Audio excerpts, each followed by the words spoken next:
Бүгін қызың сені мен сыймықтанам, машалла, алтыным менің, машалла 5-ке оқыпсың, желкесінен таптап, тамағың татты болып тұр деп лайк бербесең, сенің қызың сырттан лайк іздейді.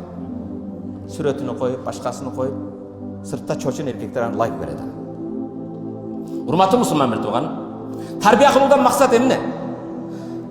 Тарбия беруінің түпкі мақсаты урматты мұсылманымда, дегенде мүнөзі күштүү, мүнөзді түз жана салих, иманду, өзінің пікірі бар адам тарбия қылу.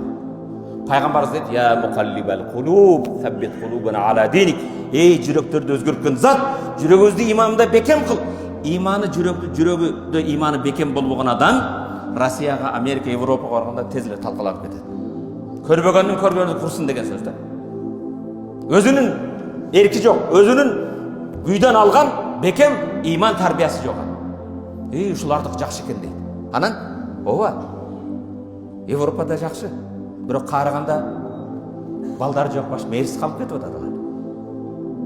Көшеге барсаң барлық ит жетелеп жүреді. Нуча домой.